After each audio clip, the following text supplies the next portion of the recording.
الحمد لله وحده والصلاة والسلام على من لا نبي بعده ولا رسول بعده ولا معصوم بعده.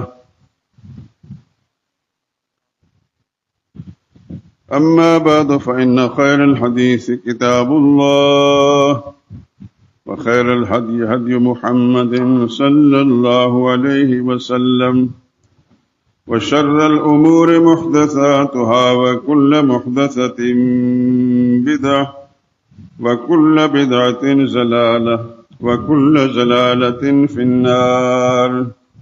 أعوذ بالله من الشيطان الرجيم. بسم الله الرحمن الرحيم. الله لا إله إلا هو الحي القيوم لا تأخذه سنة ولا نوم له ما في السماوات وما في الأرض من ذا الذي يشفع عنده إلا بإذنه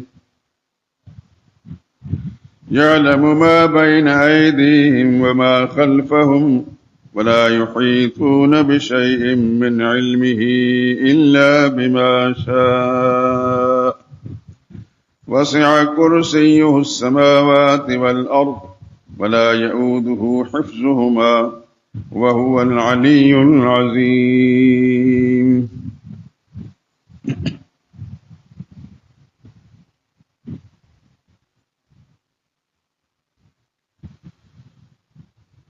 اللہ ہی الہ ہے اور کوئی الہ نہیں. وہ معبود برحق ہے کہ اس کے سوا کوئی عبادت اور پکار کے لائق نہیں. وہ زندہ ہے، ہمیشہ رہنے والا، سارے جہان کو سنبھالنے والا ہے.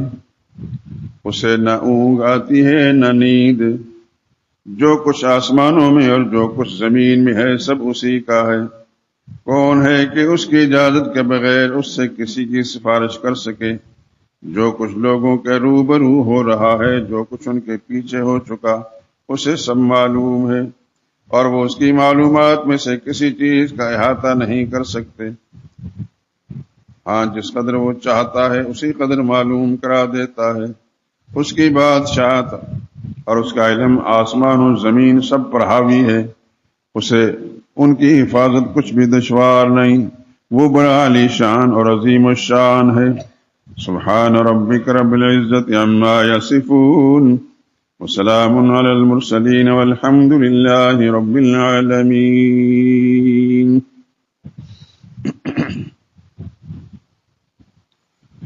درود پاک پڑھ لیں. اللهم صل على محمد وعلى آل محمد كما صليت على إبراهيم وعلى آل إبراهيم إنك حميد مجيد. اللهم بارك على محمد وعلى آل محمد كما باركت على إبراهيم وعلى آل إبراهيم إنك حميد مجيد.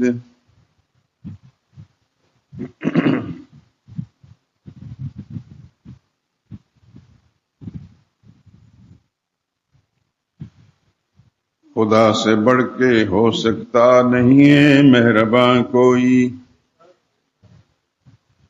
خدا سے بڑھ کے ہو سکتا نہیں ہے مہرباں کوئی. سوا اس کے نہیں ہے خالق کون و مکاں کوئی. اسی کے حکم سے فصلیں بہار آتی ہے گلشن میں. اسی کے حکم سے فصلیں بہار آتی ہے گلشن میں. دکھا سکتا نہیں اس کے سوا عہد خزاں کوئی. مشیت اس کی جب تک راہ بر بن کر نہ آ جائے، نشاں منزل کا پا سکتا نہیں ہے کارواں کوئی. وہی مجبور و مضطر کی دعائیں سننے والا ہے، وہی مجبور مضطر کی دعائیں سننے والا ہے، کرے کیوں آستانے غیر پر آہو فغاں کوئی۔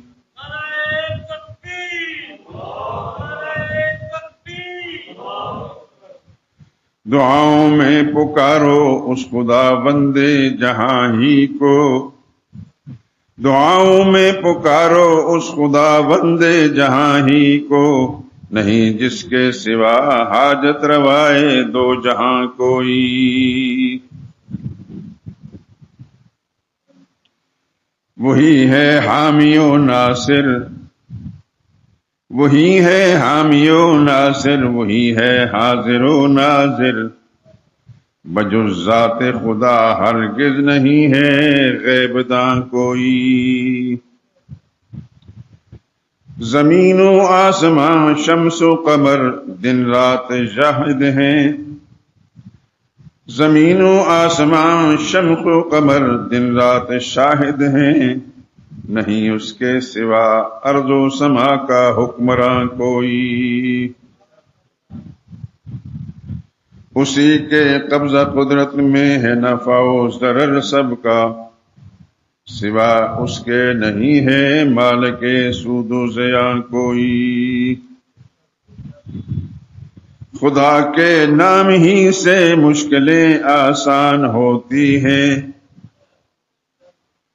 خدا کے نام ہی سے مشکلیں آسان ہوتی ہیں، بنائے تو خدا کے نام کو ورد زباں کوئی۔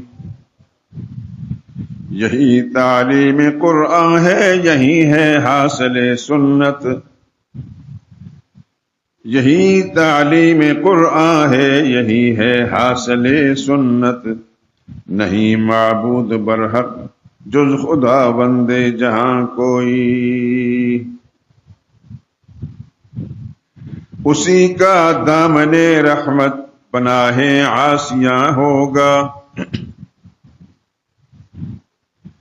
اسی کا دامن رحمت پناہ عاصیاں ہوگا، نہیں ہرگز کہیں اس کے سوا دارالامان کوئی۔ ظہور اللہ کی توحید پر ایمان ہو جس کا، ظہور اللہ کی توحید پر ایمان ہو جس کا، نہ اس کو مال کی پرواہ نہ اس کو خوف جاں کوئی۔ خدا سے بڑھ کے ہو سکتا نہیں ہے مہربان کوئی، سوا اس کے نہیں ہے خالق کون و مکان کوئی۔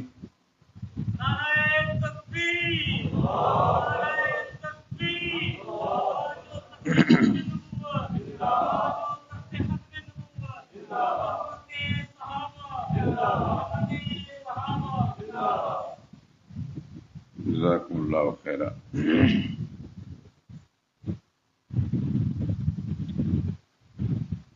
حضرات محترم، یقیناً آپ حضرات کو یاد بھی ہوگا اور یاد رکھنا بھی ہے کہ قرآن حکیم کی سب سے معروف، سب سے افضل صورت یعنی آیت کریمہ، جسے آیت الکرسی کہا جاتا ہے، اس سے پہلے بھی اس کی تلاوت ہوئی اور اس سے متعلق کچھ باتیں عرض کی گئیں، اور آج پھر وہی آیت کریمہ تلاوت ہوئی ہے ترجمہ سمیت، اور اسی پر گفتگو کرنی ہے۔ یہ تو آپ کے علم میں ہے ہی، اور یقیناً ہونا ہی چاہیے کہ ہر پکا پختہ مسلمان وہی ہے جو عقیدے کو اہمیت اور اولویت دیتا ہے۔ اس آیہ کریمہ ویسے تو لمبی آیت ہے، 10 جملے ہیں اس کے، مسئلہ صرف ایک ہی ہے، اس کا مسئلہ صرف ایک ہے، اور وہ اس کے پہلے جملے کے اندر موجود ہے۔ اللہ لا الہ الا ہو، بس اللہ ہی الہ ہے اور کوئی الہ نہیں۔ اس آیہ کریمہ کا مرکزی مضمون یہی ہے، اور اس آیہ کریمہ کا جو پہلا جملہ ہے اس کی تائید کے لیے بعد کے جملے لائے گئے ہیں۔ اللہ ہی الہ ہے اور کوئی الہ نہیں۔ الحی کیونکہ وہ دائمی زندگی کا مالک ہے، یہ دلیل اس بات کی کہ اللہ ہی الہ ہے۔ القیوم ساری دنیا کو سنبھالنے والا ہے، یہ دلیل ہے اس بات کی اللہ ہی الہ ہے۔ اس کے سوا کوئی اور سارے جہان کو سنبھالنے والا نہیں، معلوم ہے الہ وہی ہے۔ اس کو یوں اونگ بھی نہیں آتی اور نیند بھی نہیں آتی، یعنی غفلت کے سارے آثار اس سے دور ہیں۔ اس بات کی دلیل ہے کہ اللہ ہی الہ ہے، اسے کوئی اور الہ نہیں۔ جس کو اونگ اور نیند آتی ہے یہ دلیل ہے غفلت کی، کمزوری کی، اور کمزوری مخلوق کی صفت خالق کی نہیں۔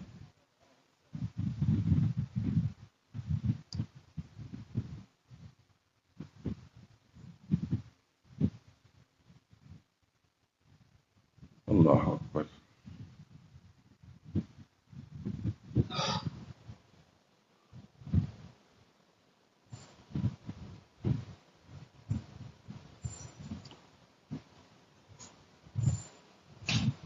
اللہ کے ایک عظیم پیغمبر، دھیان سے سننا،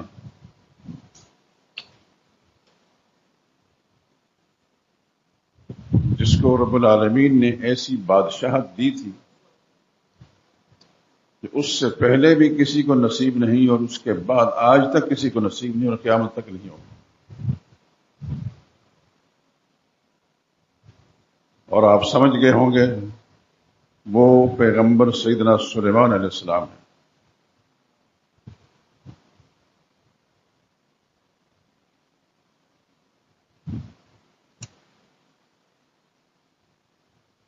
اللہ تعالیٰ نے ان کو ایسی بادشاہت دی تھی کہ انہوں نے خود دعا مانگی تھی، رب ہب لی ملکن، میرے داتا مجھے ایسی بادشاہت دے دے، لا ینبغی لأحد من بعدی، کہ میرے بعد کسی کو نصیب نہ ہو سکے۔ قربان جاؤں اس پیغمبر پر علیہ الصلوۃ والسلام۔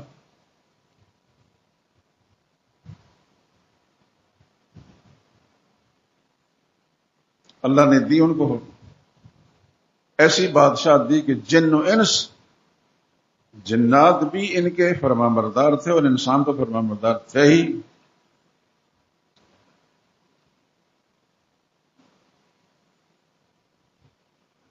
ایک دفعہ جنات کو کوئی حکم دیا انہوں نے کہ فلاں کام کرو، انکار کی تو مجال نہیں تھی کسی کی، جنات لگ گئے اس کام میں۔ سیدنا سلیمان علیہ السلام کسی ایک مخصوص جگہ میں جہاں جنات کو دکھائی دیتی کھڑے ہو گئے ان کی نگرانی کے لیے۔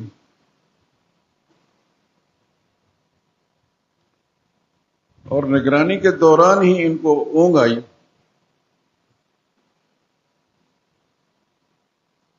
لیکن جنات کو پتہ نہ چلا کہ سلیمان علیہ السلام جو ہمیں دیکھ رہے ہیں ان کو اونگ آئی۔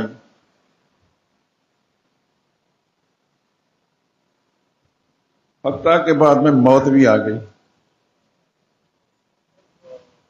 قرآن حکیم میں فلما قضینا علیہ الموت ما دلہم علی موتہ،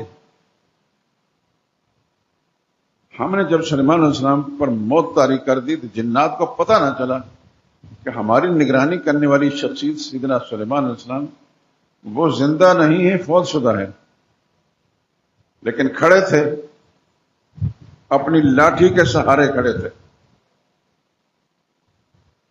یقیناً آپ نے سنا ہوگا یا قرآن کریم کی تلاوت کے دوران ترجمے پر غور اگر فرمایا ہے آپ نے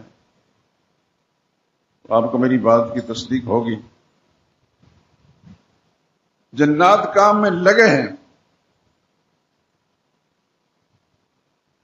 ان کی ہمت نہیں کہ اپنے کام کو چھوڑ سکیں، اس لیے کہ انہیں پتہ تھا کہ حضرت سلیمان علیہ السلام دیکھ رہے ہیں۔ اور ان کی مرضی کے خلاف کام کرنا ہلاکت کے مترادف۔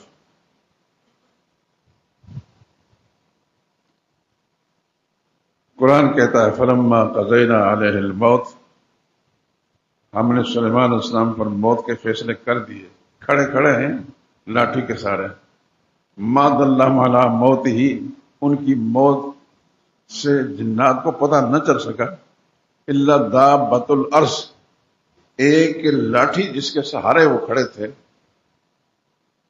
لیکن جب تک لاٹھی ٹوٹ کر گری نہیں حضرت سلیمان علیہ السلام بھی کھڑے کھڑے ہیں۔ اللہ کا کرنا ایسا ہوا کہ لاٹھی کو دیمک لگ گئی،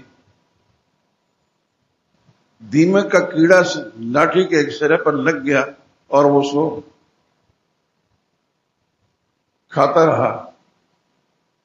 آپ اندازہ فرمائیں کہ لاٹھی بھی کچھ سلیمان علیہ السلام کی کوئی بچے کی لاٹھی تو نہیں ہوگی، عظیم پیغمبر کی عظیم لاٹھی ہوگی، اور جو دیمک کا کیڑا اس کو ایک کنارے پر لگ گیا، اس کو بھی کوئی وقت لگا ہوگا۔ قرآن حکیم کا اسلوب یہ ہے، ما دل علی موت ہی، جنات کو پتہ نہ چل سکا سلیمان علیہ السلام کی موت کا، الا دابۃ الارض، وہ دیمک کا کیڑا تأکل من سأتہ، جو ان کی لاٹھی کو کھا رہا تھا۔ کتنا عرصہ وہ لاٹھی کو لگے رہے اللہ ہی جانتا ہے، قرآن نے اس کو بیان نہیں کیا۔ فلما خر، لاٹھی جب بالکل دیمک نے مکمل طور پر اس کو اندر سے کھوکھلا کر دیا تو لاٹھی ٹوٹ کر گر پڑی، اور لاٹھی کے سارے حضرت سلیمان علیہ السلام جو کھڑے تھے وہ بھی گر پڑے۔ تبینت الجن، جنوں نے دست حضرت ملتے ہوئے کہا اللہ کانوا یعلمون الغیب، کاش ہم غیب جانتے ہوتے۔ قرآن کا اسلوب یہ ہے، تبینت الجن، جنوں نے اظہار افسوس کے طور پر کہا اللہ کانوا یعلمون الغیب، ہم غیب جانتے ہوتے، ما لبثوا فی العذاب المہین، اتنا عرصہ جو اس مصیبت میں ہم گرفتار رہے ہیں ایسا نہ رہے۔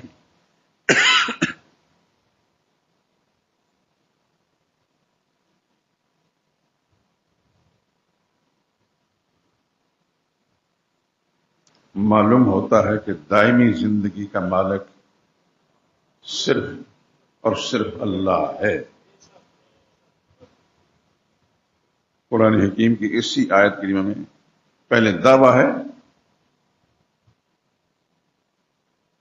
اللہ ہی الہ ہے اور کوئی الہ، اس بات کو میں بار بار آپ حضرات سے ذکر کروں گا کہ بھول نہ جائیں آپ، یہ وہی الہ ہے جو کلمے میں آپ نے پڑھا ہے اور پڑھایا گیا ہے، جس میں آپ کسی مسلمان کو کلمہ پڑھاتے ہیں تو یہی کہتے ہیں لا الہ الا اللہ۔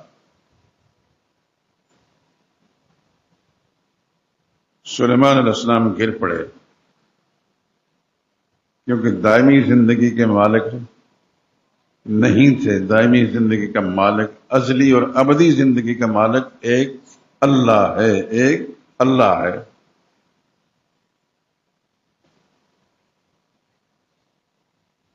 معلوم ہوتا ہے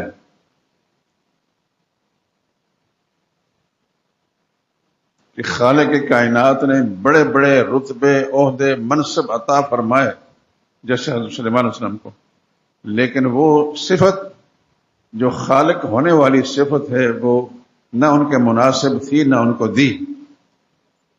دائمی زندگی کا مالک کون ہے؟ صرف اور صرف اللہ ہے۔ یہی قرآن کریم نے دعویٰ کیا ہے، اللہ ہی الہ ہے اور کوئی الہ نہیں۔ اس کی وجہ یہ کہ الحی و دائمی زندگی کا مالک وہی ہے، کوئی اور ہمیشہ زندہ رہنے والا نہیں۔ اگر کوئی رہتا تو سلیمان علیہ السلام جیسا بادشاہ اور پیغمبر جن کو اللہ نے اتنی بڑی سلطنت دی تھی، قرآن رب ہب لی ملکن، انہوں نے دعا بھی مانگی تھی اللہ مجھے ایسی سلطنت دے، لا ينبغی لأحد من بعد، میرے بعد کسی اور کو نصیب نہ ہو سکے، اور واقعتاً نہ اس وقت تک کسی کو نصیب ہوئی نہ اب اس کے بعد کسی کو نصیب ہوئی۔ دائمی زندگی کا مالک تو خیر اللہ ہی ہے، سلیمان علیہ السلام نہیں تھے، لیکن ایسی سلطنت کسی کو نہیں دی۔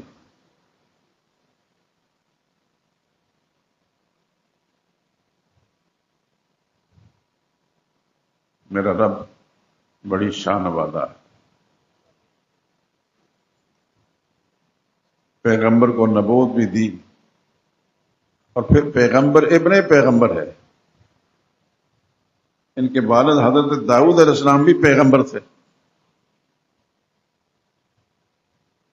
لیکن انہوں نے دعا مانگی تھی اللہ سے. کیا ان کے مزاج میں تھا؟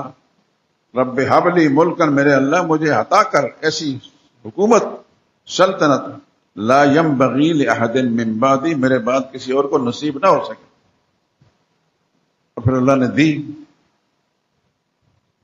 لیکن دائمی زندگی کے مالک نہ بن سکے. جنات جو ان کے تابع تھے کام کر رہے تھے، اور مڑ مڑ کر دیکھ رہے تھے کہ سلیمان علیہ السلام لاٹھی کے سہارے کھڑے ہمیں دیکھ رہے ہیں.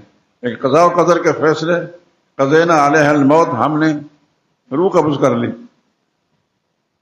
حضرت سلیمان علیہ السلام کھڑے کھڑے اللہ نے روح قبض کر لی، لیکن گرے نہیں، اس لیے کہ لاٹھی کے سہارے کھڑے تھے اور لاٹھی صحیح تھی. پھر اللہ پاک یہ بتانا چاہتے ہیں کہ لاٹھی گری تو سلیمان علیہ السلام گرے. لاٹھی کیوں گری؟ کہ دیمک ما دل علی موتہ الا دابۃ الارض، موت سلیمان علیہ السلام کی موت پر کسی نے اطلاع نہیں دی مگر اس دیمک کے کیڑے نے. تاکل من ساتھ جو ان کی لاٹھی کو چاٹ رہا تھا. فلما خر، جب لاٹھی ٹوٹ کر گری تو سلیمان علیہ السلام بھی گر پڑے. تبینت الجن، جنوں نے دست حضرت ملتے ہوئے کہا اللہ کانوا یعلمون الغیب، کاش ہم غیب جانتے ہوتے. ما لبثوا فی العذاب المہین، اس رسوائی والے عذاب میں مبتلا نہ لیتے. کتنے مسئلے ثابت ہو رہے ہیں کہ دائمی زندگی کے مالک کون ہے؟ اللہ ہی ہے، کیونکہ اس نے دعویٰ کیا الحیو، دائمی زندگی کا مالک کون ہے؟ اللہ ہے. لیکن ساتھ ہی پھر القیوم بھی ہے. قیوم اسے کہتے ہیں جو سارے جہان کو سنبھالنے والا ہے. زمین و آسمان، آفتاب و ماہتاب، یہ سارا جہان کس نے بنایا ہے؟ اللہ نے بنایا. اور کون اس کو سنبھال رہا ہے؟ یہ ساتوں آسمان، ان کے نیچے کوئی سہارا ہے؟ کوئی ٹیک ہے؟ امریکہ جیسے بڑے بڑے مدعی دعوے دار اور اس جیسے اور مل کر بھی لاہور شہر جتنا ایک ایریا کسی سٹیل سے یا کسی سے بنا کر اس کو نہیں کھڑا کر سکتے، سہارا نہیں دے سکتے. اور اللہ وہ ہے جس نے ایک آسمان نہیں، 2 3 4 5 6 7 ساتوں سبع سماوات، ساتوں آسمان بنائے. کتنے بڑے ہیں میں اور آپ اندازہ نہیں کر سکتے، کتنی لمبائی ان کی چوڑائی ہے اور کتنی وزنی ہے. اللہ اکبر، اللہ اکبر. اللہ تیری شان کا قربان جائے. کاش مسلمان کو اللہ کی عظمت سمجھ میں آ جائے. اس آیہ کریمہ کو شان اتنی بڑی ہے اس لیے اس کا ایک ایک جملہ جو ہے اللہ کی عظمت اور کبریائی پر اعلان کر رہا ہے. اب پہلا جملہ جو الحی، اسی پر آپ غور فرمائیں. دنیا میں جتنی بھی چیزیں زندہ ہیں ان کی زندگی ایسی ہے جو اللہ کی زندگی ہے. اگر ہوتی تو سلیمان علیہ السلام جیسے بادشاہ کو، وہ خدا کے پیغمبر بھی تھے اور بادشاہ بھی تھے، اور اللہ تعالیٰ سے انہوں نے وہ سلطنت مانگی تھی اور مانگ کر لی تھی اور اللہ نے عطا بھی فرمائی. صرف انسانوں کے حکمران نہیں تھے، وہ جنات کے بھی حکمران تھے.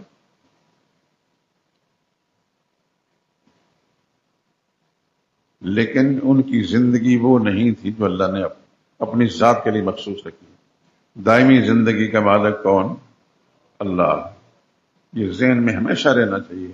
اور اس لیے میں آپ سے گزارش کر چکا کہ اس آیت الکرسی کو ہر مسلمان کو یاد کر لینا چاہیے اور ہر روز پڑھتے رہنا چاہیے. آپ کو اندازہ نہیں کتنا بڑا اجر ہے اس کا. اس کے 10 جملوں کے اندر اللہ نے اپنی قدرت کے نمونے بیان فرمایا. اگر دنیا میں کسی کو کوئی قدرت حاصل ہوتی تو سلیمان علیہ السلام اس قابل تھے کہ ان کو ہوتی. اگر وہ نہیں ہے تو پھر کوئی بھی نہیں.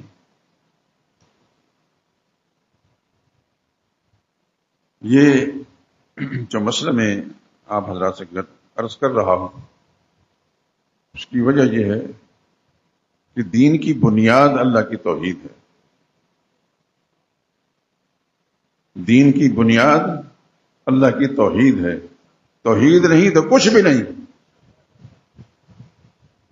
توحید نہیں تو کچھ بھی نہیں. اور یہ بھی یاد رکھیں کہ آدم علیہ الصلوۃ والسلام اور اس کے بعد چند ایک پیغمبر، ان کو مستثنا کر لیں، اس کے بعد کئی لاکھ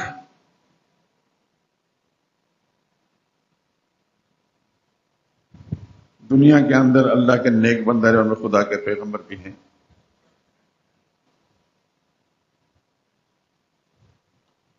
ان کا کام کیا تھا؟ یہ تو کبھی آپ سوچتے ہوں گے.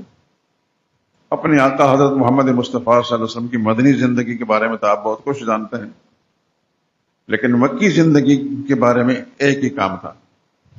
مکی زندگی غالب تھی. مدنی زندگی 10 سال تھی اور مکی زندگی 13 سال تھی. 13 سال میں اللہ کے پیغمبر نے ایک ہی کام کیا ہے، اور وہ آپ حضرات جانتے ہیں، وہ اللہ کی توحید کا کام ہے. اسی کے لیے خدا کے پیغمبر نے مار بھی کھائی. یہی مسئلہ توحید تھا جس کی خاطر نبی کو صحن کعبہ کے اندر گلے میں رسے ڈال کر گھسیٹا گیا. اسی مسئلے کی خاطر ابوبکر صدیق رسول اللہ کا پہلے خاتم اور مخلص ساتھ، ان کو اتنا مارا کہ سیدنا ابوبکر صدیق کے چہرے کا نقوش خراب کر دیا. لاتوں سے مارا مشرکین نے، لیکن ابوبکر صدیق نے یہ مار کھا لی.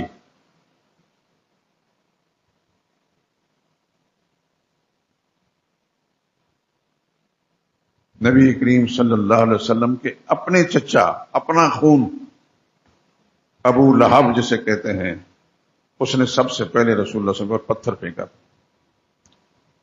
اور انہوں نے حضور صلی اللہ علیہ وسلم نے کچھ سے نہیں مانگا تھا، یہ بات لا الہ الا اللہ پڑھ لو کامیاب ہو جاؤ گے. اتنی سی بات پر اتنا غصہ اس کو آیا کہ رسول اللہ صلی اللہ علیہ وسلم پر پتھر پھینکا. اور اتنی سی بات پر اس جتنے مشرکین مکہ کے بڑے بڑے سرغنے تھے، جتنے چودھری تھے، وہ ادھر بھاگا کو ادھر بھاگا. قرآن کریم بتا دو وَانْطَلَقَ الْمَلَأُ مِنْهُمْ أَنِ امْشُوا وَاصْبِرُوا عَلَىٰ آلِهَتِكُمْ. ان کے چودھری چل پڑے، کوئی ادھر گیا کوئی ادھر گیا، کہنے لگے چلو بھائی چلو، محمد کی بات نہیں سننی، ہمارے باپ دادا کی طرف سے ہمیں جو مذہب ملا اسی پر ڈٹے رہو.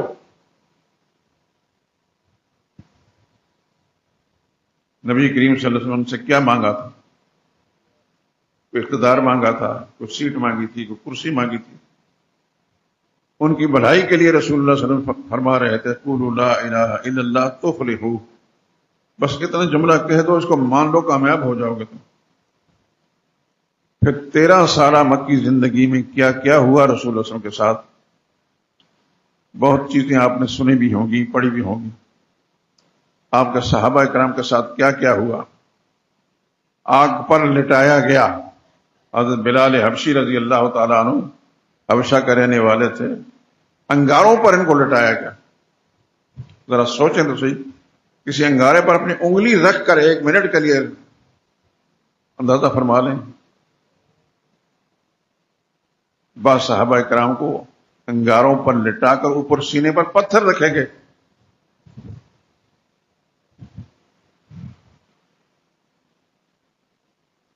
ایک خاتون حضرت سمیہ رضی اللہ تعالی عنہا،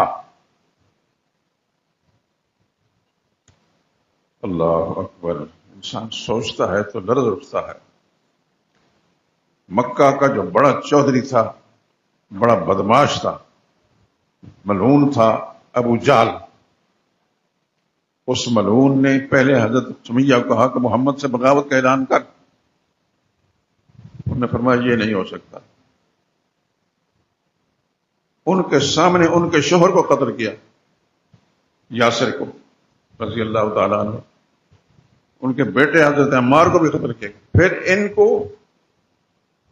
2 اونٹ منگا کر ابو جہل ملعون نے ان کو پکڑ کر ان کی ایک ٹانگ ایک اونٹ کے ساتھ باندھی اور دوسری ٹانگ دوسرے اونٹ کے ساتھ باندھی۔ ذرا تصور تو کیجئے میرے دوست، اپنی جان بچانے کی خاطر حضرت سمیہ کا انکار کر سکتی تھی۔ مسئلے کے روح سے ایک آدمی کو اپنی جان کا خطرہ ہو تو اس وقت ایسا کر سکتا ہے، لیکن ان کے ایمان کی اتنی پختگی تھی، خدا کی ارب و رحمتیں نازل ان پر۔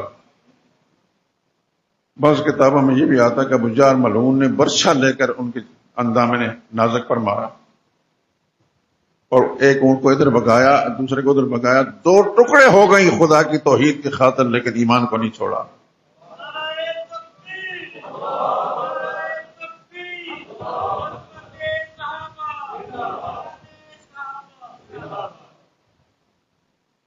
اس توحید کی خاطر یاد رکھیں، ہر پیغمبر اسی مسئلے کو بیان کرنے کے لیے آیا۔ اس ایک بات پہ ہمیشہ اپنے ذہن مرکوز رکھیں، اور اگر نبیوں کو ہم مانتے ہیں تو پھر نبیوں کی بھی ماننی پڑے گی۔ نبیوں کو مانتے ہیں تو ان کی بھی ماننی پڑے گی۔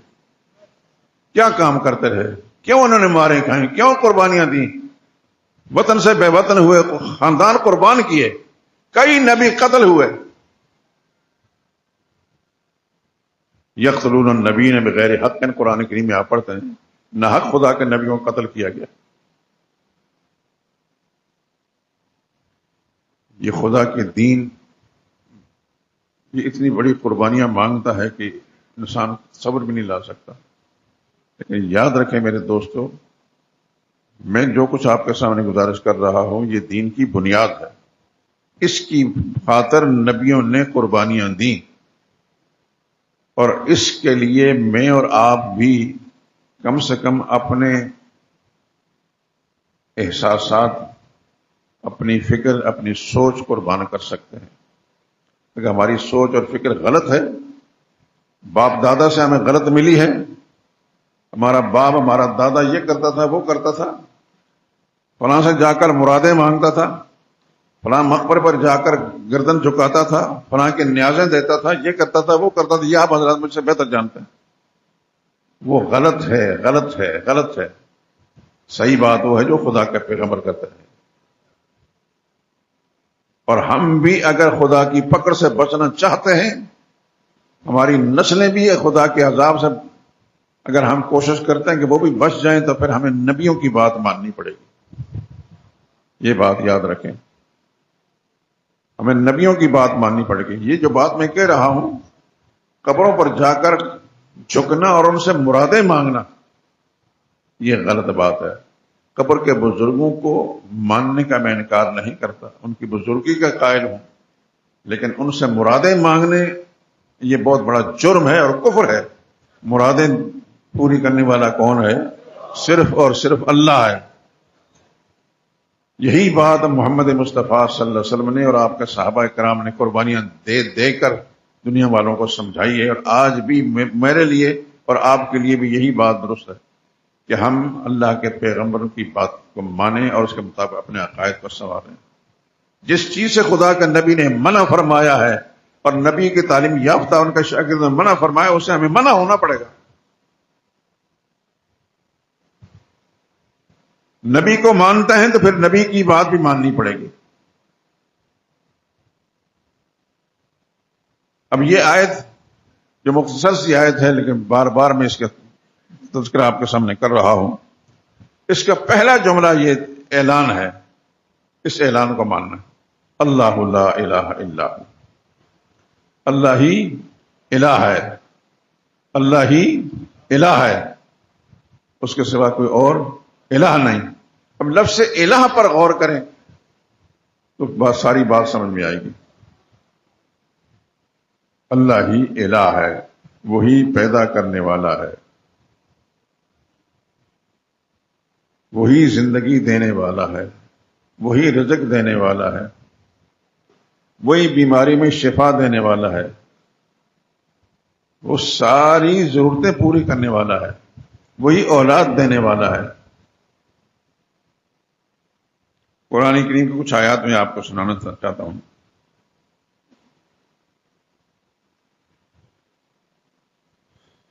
ان اللہ لا يخفى علیہ شیء فی الارض ولا فی السماء، اللہ ہی تو ہے جس پر آسمان و زمین کی کوئی چیز پوشیدہ نہیں۔ یہ پہلا، یعنی اس کا علم ایسا ہے، آسمان و زمین کی کوئی چیز مخفی نہیں۔ والذی یصورکم فی الارحام، وہی تو ہے جو تمہاری شکلیں بناتا ہے ماؤں کے پیٹ میں۔ ماں کے پیٹ کے اندر جو شکلیں کون بناتا ہے؟ حسین ہے، کالا ہے، گورا ہے، کیسا ہے، کیسا نہیں، یہ شکلیں کس نے بنائی ہیں؟ اس کے بعد فرمایا لا الہ الا ہو، یہ وہی ہے آیت الکرسی کا اللہ لا الہ۔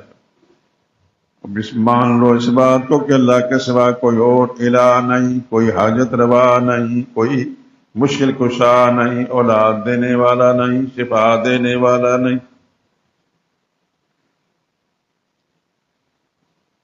ایک اور مقام، قل ارائیتم ان اخذ اللہ سمعکم وابصارکم، میرے حبیب آپ ان کو بتا دیں، بتاؤ تو صحیح، اگر اللہ تمہارے کان چھین لیں، یعنی اس قوت سماعت ختم کر دیں، تمہاری آنکھیں چھین لیں یعنی بینائی ختم کر دیں،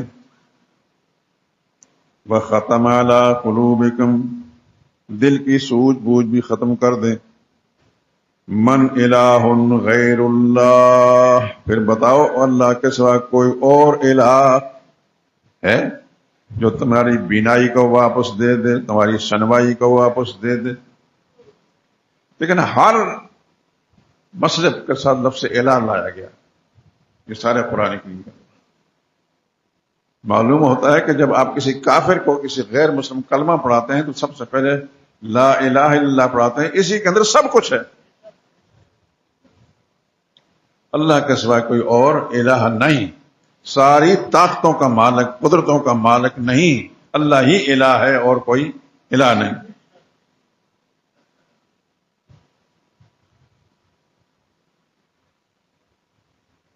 وما ارسلنا من قبلک من رسول، میرے لاڈلے حبیب آپ سے پہلے جتنے رسول بھیجے، الا نوحی الیہ، ان کو ہم یہی پیغام بھیجتے تھے، لا الہ الا ہو، اللہ کے سوا کوئی اور الہ نہیں۔ یہ قرآن ہے میرے دوستو۔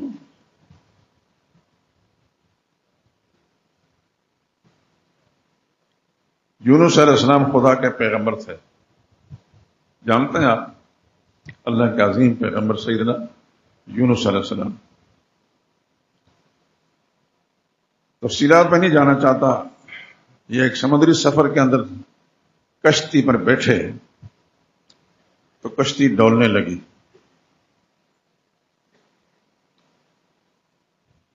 کسی نے کہا کہ لگتا ہے کہ کشتی کے اندر ایسا آدمی بیٹھ گیا ہے جس کا آقا اس سے ناراض، مالک کی مرضی کے بغیر آیا ہے۔ اب کون ہے کوئی بتا نہیں سکتا۔ بالآخر یونس علیہ السلام کو اس بات کا اندازہ ہو گیا کہ میں اللہ کی مرضی کے بغیر، حکم کے بغیر نکلا، ادھر آنے کا میں نے اللہ سے پوچھا نہیں تھا۔ یونس علیہ السلام نے خود ہی دریا میں چھلانگ لگا دی۔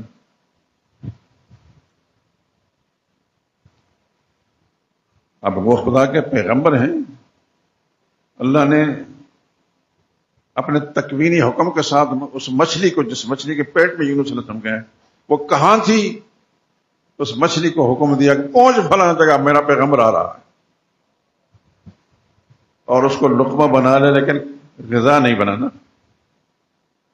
اپنے پیٹ میں لے لے، غذا نہیں بنانا۔ وہ مچھلی کے پیٹ میں یونس علیہ السلام چلے گئے۔ یہ قصہ سنانا مقصود نہیں، سنانا یہ مقصود ہے کہ مچھلی کے پیٹ کے اندر بھی یونس علیہ السلام نے کس کو پکارا؟ اللہ ہی کو پکارا۔ کیا تھا؟ فنادا فی الظلمات، ان اندھیروں کے اندر پکارا، اللہ الہ الا انت، اے اللہ تیرے سوا کوئی اور الہ نہیں۔ لا الہ الا انت سبحانک انی کنت من الظالمین۔ پیغمبر کو یہ پتا تھا کہ زمین پر بھی اللہ ہی الہ ہے اور مچھلی کے پیٹ کے اندر بھی اللہ ہی الہ ہے، وہاں بھی مشکل کشا اللہ ہے اور یہاں بھی مشکل کشا اللہ ہے۔ اور بالآخر یونس علیہ السلام کی یہ التجا اللہ نے قبول فرمائی۔ ایک خاص وقت میں مچھلی کو حکم دیا کہ دریا کے کنارے جا کر میرے پیغمبر کو اگل دے باہر۔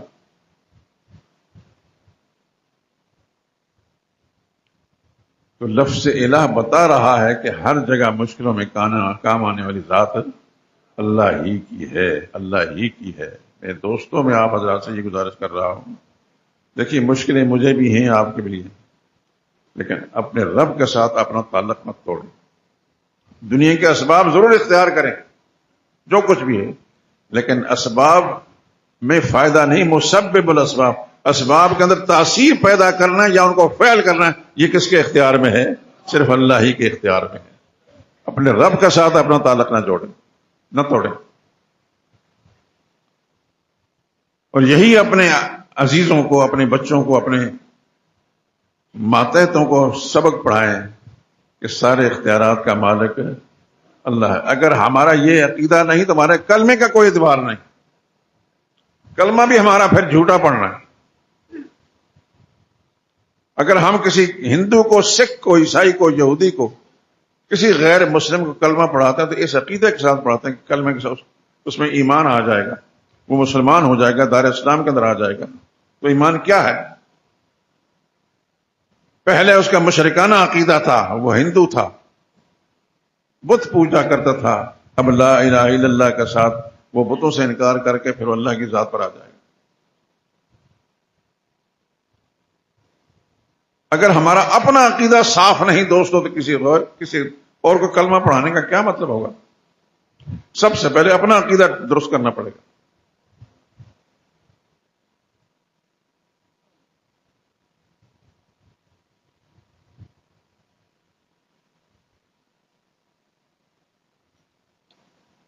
قرآن حکیم کے اندر دسیوں جگہوں کے اندر لفظ الہ آتا ہے۔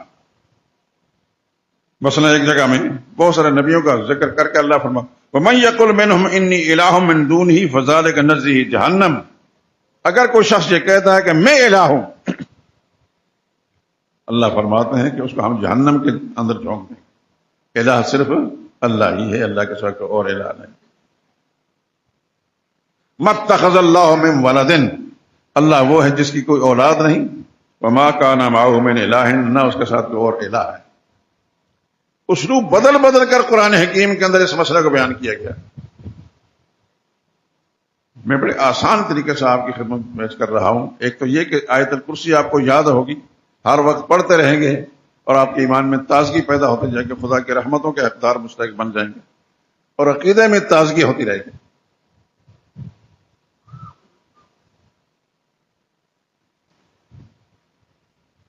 ایک مقام میں قُلْ أَرَأَيْتُمْ إِنْ جَعَلَ اللَّهُ عَلَيْكُمُ اللَّيْلَ سَرْمَدًا إِلَىٰ يَوْمِ الْقِيَامَةِ مَنْ إِلَٰهٌ غَيْرُ اللَّهِ يَأْتِيكُمْ بِضِيَاءٍ۔ میرے نبی ان کو بتا دیں، اگر اللہ پاک ساری رات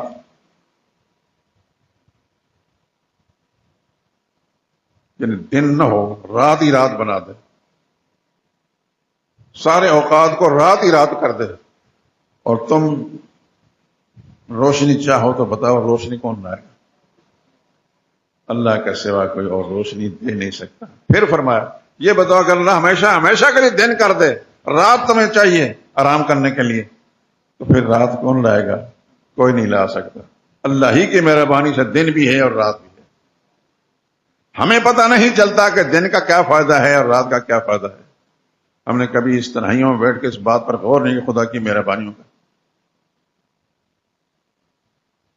اللہ اکبر، سچی بات یہ دوستو، اللہ مجھے بھی اور آپ کو بھی ایسا ہی عقیدہ نصیب فرمائے۔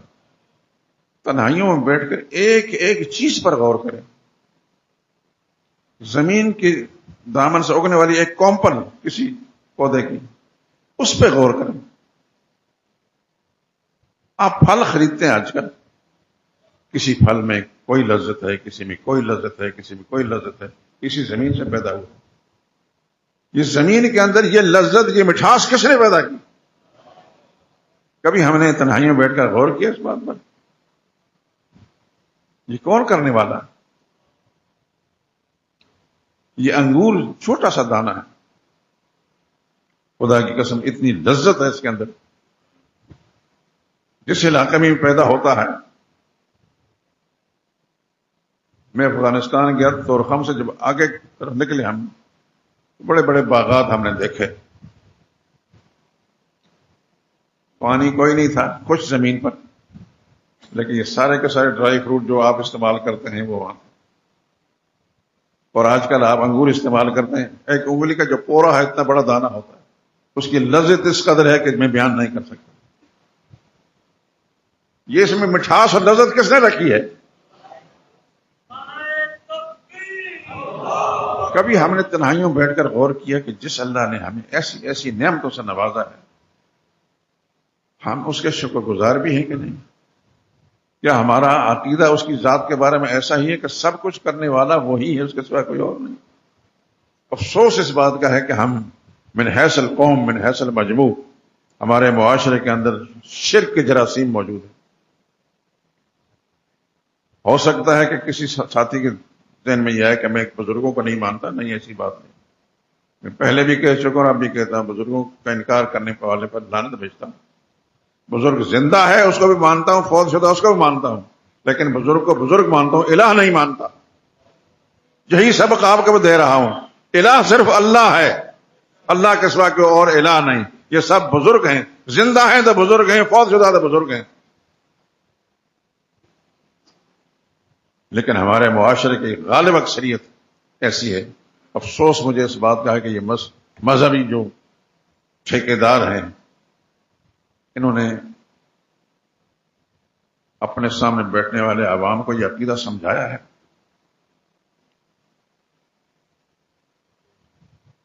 وہ تو یہی کہیں گے کہ مسجد شہداء کا جو امام ہے یہ بزرگوں کا منکر ہے، ادھر نہ جایا کرو۔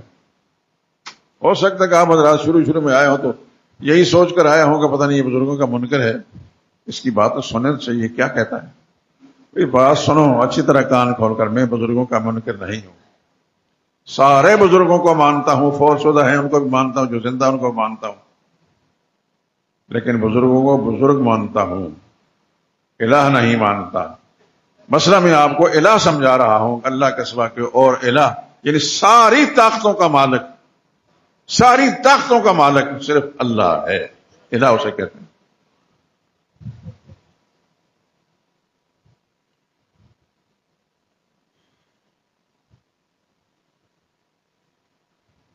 قرآن حکیم کی تلاوت ضرور کیا کریں، میں آپ حضرات سے گزارش کرتا ہوں، لیکن جا بجا لفظ الہ جو آتا ہے اس پہ بھی غور فرمایا کریں، اس کا پس منظر دیں۔ قرآن حکیم کا ترجمہ جو ہے کسی معتبر عالم کا ترجمہ سامنے رکھ کر اس کی تلاوت کیا کریں، تو آپ کو یہ اندازہ ہو جائے گا کہ لفظ الہ کس پس منظر میں آیا ہے، اللہ کیا سمجھانا چاہتے ہیں۔ تو آیت الکرسی کا پہلا ہی جملہ ابھی پورا بیان ہے، اللہ لا الہ الا ہو، اللہ ہی الہ ہے اور کوئی الہ نہیں۔ اس کا تھوڑا سا میں نے تشریح کی، الحیو کہ وہ دائمی زندگی کا مالک ہے، دائمی زندگی کا مالک اللہ کے سوا کوئی اور نہیں۔ سیدنا سلیمان علیہ السلام کو میں نے مختصر سا واقعہ سنا دیا، وہ بھی قرآن کریم کے اندر موجود ہے، اور وہ عظیم پیغمبر تھے اور عظیم بادشاہ بھی تھے۔ ایسے بادشاہ تھے کہ قرآن کریم سے پتہ چلتا ہے کہ اس سے پہلے بھی ایسی بادشاہت اللہ نے کسی کو نہیں دی، اور اس کے بعد بھی انہوں نے فرمایا تھا لا ينبغي لأحد من بعد، میرے بعد بھی کسی کو نصیب نہ ہو۔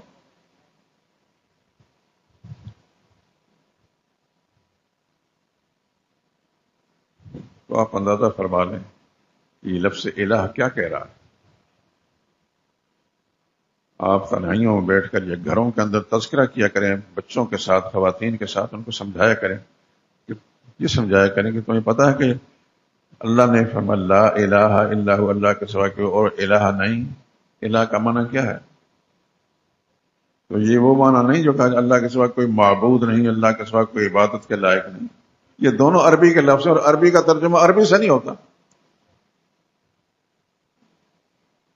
اللہ کے سوا کوئی کار، میں آسان ترجمہ بتاتا ہوں، اللہ کے سوا کوئی اور کارساز نہیں.